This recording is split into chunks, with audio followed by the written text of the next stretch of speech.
Every week, the Payne family cuts straight to the real financial story. The one question, Bob, everyone's asking is, are we in an artificial intelligence bubble? You've been through boom and bust. What do you think? No hype, no myths. Just what actually matters to your money. Does feel very similar to what we experienced in the 90s. Where are we, though? Are we in 1995, 1997, 1999? Listen to the Pain Points of Wealth on the Red Apple Podcast Network. AI is incredible. It can teach you how to fry an egg and even write a poem, pirate style. Yarr! But it knows nothing about your work. Slackbot is different. It doesn't just know the facts. It knows your schedule. It can turn a brainstorm into a brief. And it doesn't need to be taught. Because Slackbot isn't just another AI. It's AI that knows your work as well as you do. Visit slack.com/meet Slackbot to learn more. The More Money Show with Steve Moore on the Red Apple Podcast Network.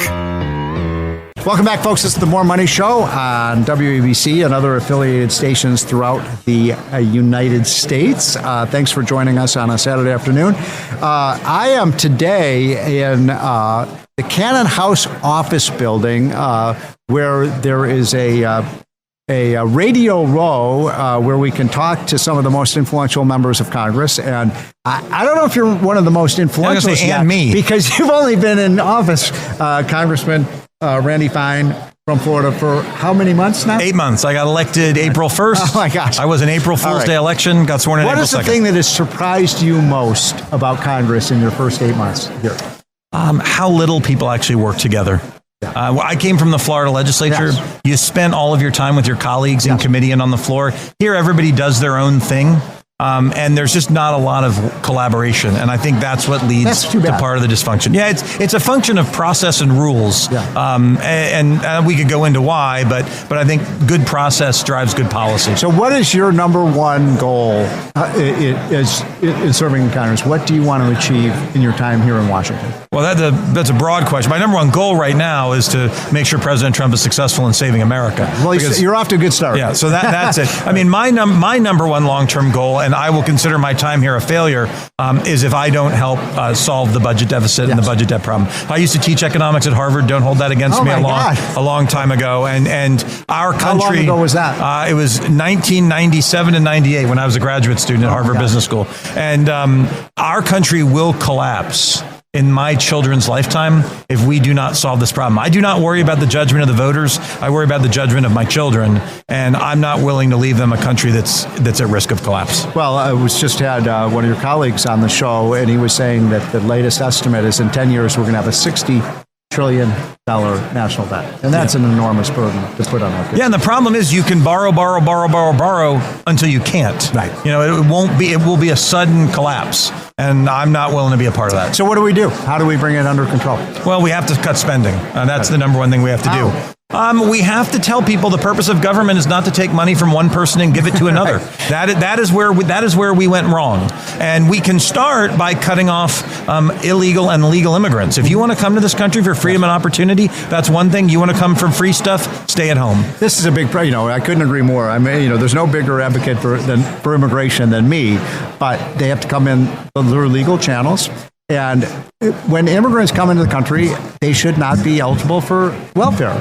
But this has been our history for 200 years. People came, they built themselves up. This is a land of opportunity. And I feel strongly about that. No food stamps, none of this stuff. You can come to our country, you can contribute. And by the way, immigrants do very well in the United States. The worst thing you can do, by the way, is to bring them in the country and start giving them benefits. Every week, the Payne family cuts straight to the real financial story. The one question, Bob, everyone's asking is, are we in an artificial intelligence bubble? You've been through boom and bust. What do you think? No hype, no myths.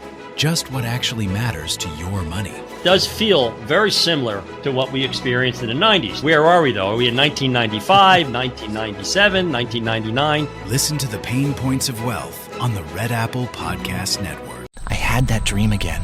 My small business needs to hire, but I don't use LinkedIn, and I hire wrong. So then I'm doing IT, and when I go to plug the servers in, they become sentient, and they won't let us access our network unless we forward their chain emails and memes to more and more and more people, and then I wake up Don't let hiring nightmares ruin your dreams. LinkedIn Jobs' new AI assistant finds and invites best fit candidates to apply, so you can discover talent you may have missed. Post your job for free at linkedin.com/quality. Start hiring today with LinkedIn.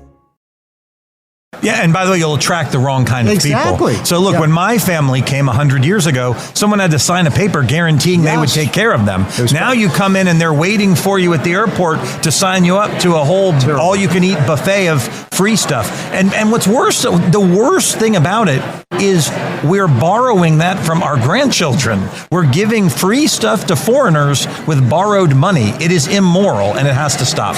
So Donald Trump has had an amazing first year, in my opinion. I've been in this town for 40 years, so I've been here a lot longer than you have. But I've never seen quite a year as accomplishing more things, partly through the work you've done in Congress, but also through his executive orders and so on. How would you rate this president so far in terms of his performance? I think it's extraordinary. I mean, think about how bad things were a year ago. Right. I mean, America, I do not believe our country would have survived 4 years of Kamala Harris. I agree. I don't think we would have survived. So to stop the destruction and turn us around to some degree, it's an achievement of epic proportion, and I think you can only explain it by someone who's willing.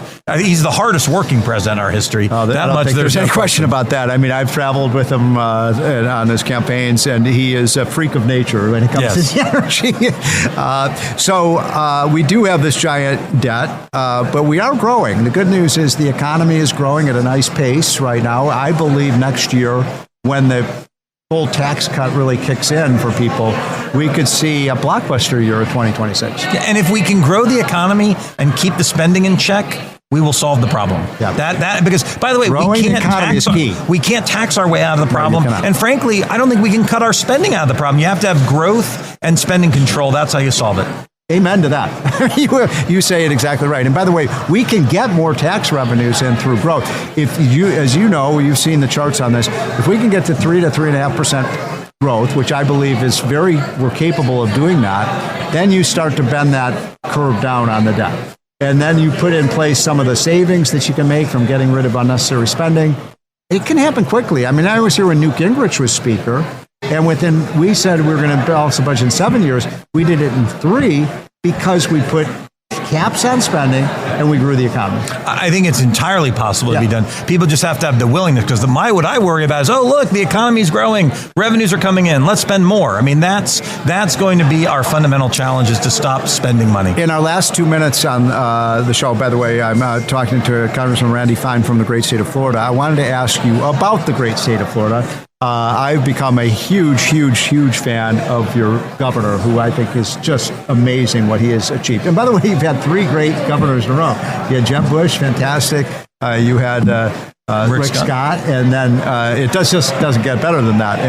And so we have done a study showing that the state of Florida, over the last 10 years, has imported cumulatively $1 trillion of money from people coming into the state. It's phenomenal. Yeah. The secret of Florida. By the way, where are you in Florida? So I represent Daytona Beach. That's the racetrack is the most famous thing in my district. Got it. What I would say is the miracle of Florida is 25, 30 years of consistent conservative governance. Yeah. You hit it by talking about 3 governors. That's number 1. Number 2 is supermajorities, strong majorities in both chambers, term limits, so people constantly churning out. Yes. You show up, you got 8 years to get your ideas done, and part-time legislature. Can we bring this Florida model to the United States Congress? I'd love to. What I will say is this. If America was run like Florida, we wouldn't have any of these problems. Amen to that. It's a contest, as you know, Congressman, between Florida and Texas to see which state is going to grow the fastest. I think we're winning. And unfortunately for us, we're going to grow with a whole lot of New Yorkers, I think, here in the not-too-distant future. Well, as you know, our flagship station is WABC in New York. Well, and, it's sad to see what's happened in the great city. And it's very sad. One of our great states. Congressman, thanks so much for joining. Folks, this is the More Money Show, and we'll be right back. Thanks for listening to More Money with Steve Moore. You can hear More Money with Steve Moore Saturday afternoons at 1. If you like the podcast, share it with your friends, and listen anytime at WABCRadio.com and download the WABC Radio app. Hit that subscribe button on all major podcast platforms. Plus, follow WABC on social, on Instagram, TikTok, Facebook, and X. See you next time for a new episode, so you never have to wonder. What the heck is going on here? Every week, the Payne family cuts straight to the real financial story. The one question, Bob, everyone's asking is, are we in an artificial intelligence bubble? You've been through boom and bust. What do you think? No hype, no myths.